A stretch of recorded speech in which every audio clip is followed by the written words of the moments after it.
మిత్రులారా నమస్కారం.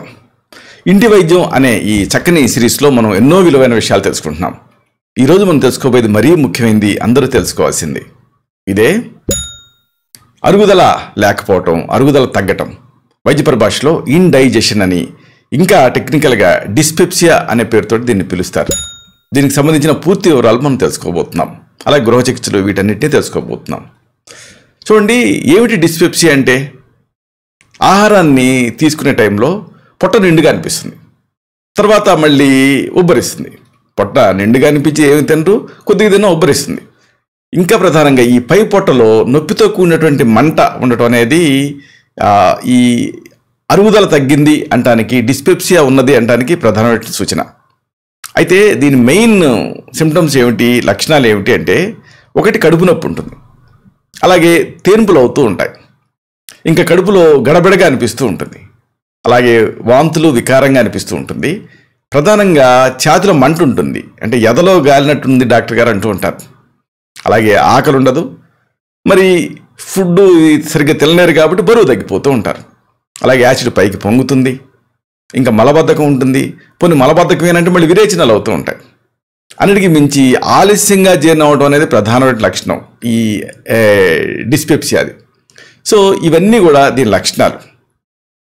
అయితే అతి ముఖ్యమైన విషయం ఏంటంటే, ఆయుర్వేదం దీన్ని ఎలా సమీక్షిస్తుంది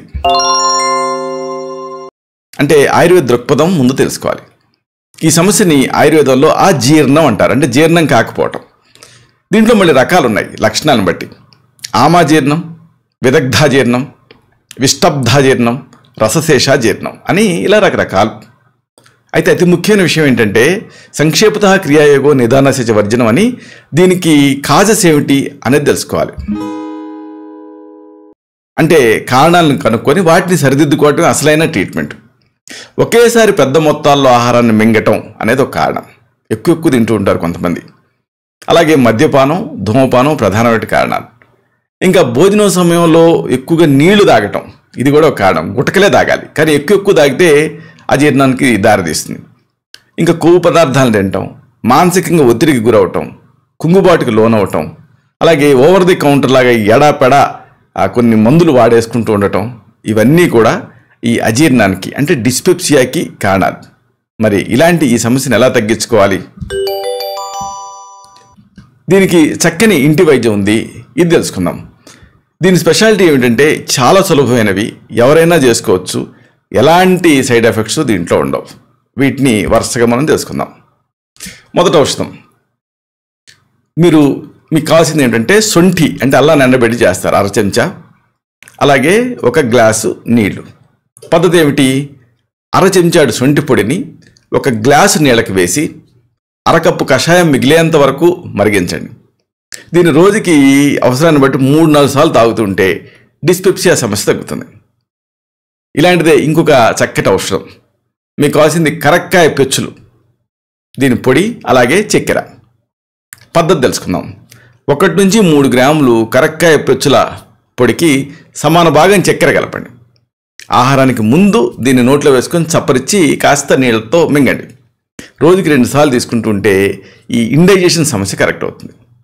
ఇంకొక అద్భుతమైన ఔషధం, మీకు కావాల్సింది శొంఠి 1 నుంచి 3 గ్రాములు, బెల్లం 1 నుంచి 3 గ్రాములు శొంఠి పొడి, అంటే 1/2 చెంచాడు శొంఠి పొడికి సమాన భాగం బెల్లం కలిపి ఆహారానికి ముందు ఉపయోగిస్తూ ఉంటే ఇండైజెషన్ సమస్య కరెక్ట్ అవుతుంది. రోజుకి 3 సార్లు వాడాలి. డిస్పెప్సియాలో అమేజింగ్ రిజల్ట్ ఉంటుంది. ఇంకొక ఔషధం, మీకు కావాల్సింది కరక్కాయ, అలాగే పంచదార, ఇంకా ఎండు ద్రాక్ష, ఇంకా తేనె. పద్ధతి ఏమిటి? కరక్కాయ, పంచదార, ఎండు ద్రాక్ష ఒక్కొక్కటి 1/2 చెంచాడు తీసుకోండి. ముద్దగా నూరండి.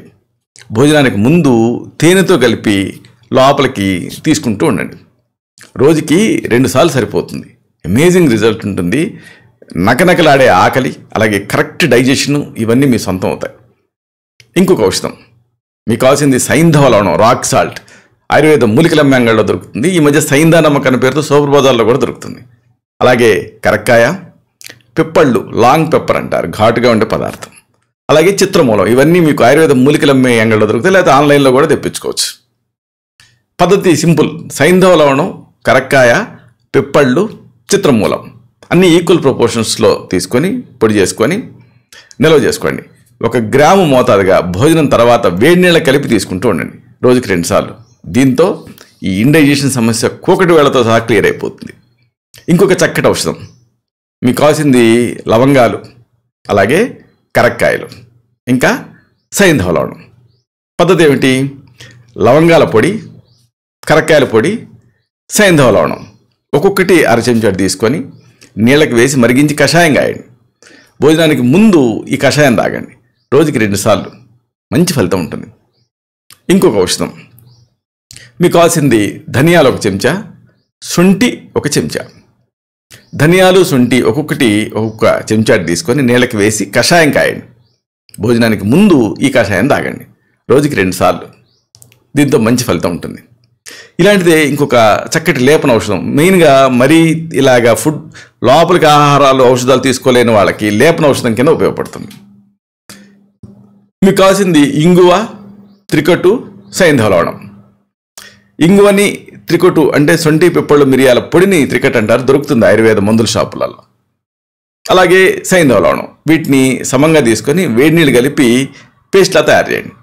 దీన్ని గోరువెచ్చగా ఉన్న స్థితిలో పొట్ట మీద బొడ్డు చుట్టూ లేపనం చేసుకుంటే ఈ స్టమక్ పెయిన్ కానీ లేకపోతే ఇండైజెషన్ సమస్యలు కానీ ఇలాంటివి ఆశ్చర్యకరంగా తగ్గుతాయి. ఇలాగా మీరు ఈ గృహ చికిత్సలు తీసుకోవచ్చు. అయితే ఇక్కడ ముఖ్యమైన విషయం ఏంటంటే ఈ గృహ చికిత్సలతో పాటు కొన్ని జాగ్రత్తలు కూడా మీరు తీసుకోవాలి. అంటే సూచనలు పాటించాలి. చెప్పుకున్నాం కదా, ఒకేసారి ఎప్పుడు పెద్ద మొత్తాల్లో ఆహారాన్ని తినకండి, తక్కువగా ఎక్కువసార్లుగా తీసుకోండి. అలాగే పొరపాటును కూడా ఆల్కహాల్ కానీ స్మోకింగ్ కానీ చేయకండి. ఇంకా భోజనం టైంలో ఎక్కువగా నీళ్లు తాకండి, గుటకలు అంటే సిప్స్లా తీసుకోండి ముద్ద దిగటానికి. ఇంకా వేపుడు పదార్థాలు, కొవ్వు పదార్థాలు ఇవి డిఫికల్ట్ డైజెషన్కి, వీటిని కాకుండా సింపుల్గా నీళ్లతోటి నీళ్ళ కూరలాగా వండుకోండి. కొద్దిగా 1/2 చెంచాడు నెయ్యి తాలింపుతో వండుకోవచ్చు. మానసిక ఒత్తిడి తగ్గించుకోండి, కుంగుబాటుని దూరం చేయండి, దగ్గరికి రానివ్వకండి. అలాగే ఎడాపెడా ఏది పడితే ఆ మందుల్ని ఓవర్ ద కౌంటర్ లాగా కొనేసుకొని వాడుకోకండి, ఎందుకంటే ఇండైజెషన్ వచ్చేటటువంటి రిస్క్ ఉంటుంది. ఈ జాగ్రత్తలన్నీ పాటిస్తే మీరు ఈ అజీర్ణ సమస్య అంటే డిస్పెప్సియా నుంచి బయటపడవచ్చు. ఇలాంటి మరొక ఆసక్తికరమైన విషయాన్ని తిరిగి ఇదే కార్యక్రమాల పరంపరలో మనం కలుసుకున్నప్పుడు సవివరంగా, సహేతుకంగా, సమగ్రంగా తెలుసుకుందాం. ఇలాంటి మరిన్ని ఆసక్తికరమైన ఇన్ఫర్మేటివ్ వీడియోస్ కోసం ఈ ఛానల్ని సబ్స్క్రైబ్ చేసుకోండి. శతం జీవ శరదో వర్ధమానః, శతం హేమంతాన్ శతం వసంతాన్. 100 శరత్తులు, 100 హేమంతాలు, 100 వసంతాలు వర్ధిల్లుతూ జీవించండి. Stay healthy, stay happy, be positive, keep smiling, stay safe. Love you all. శుభం.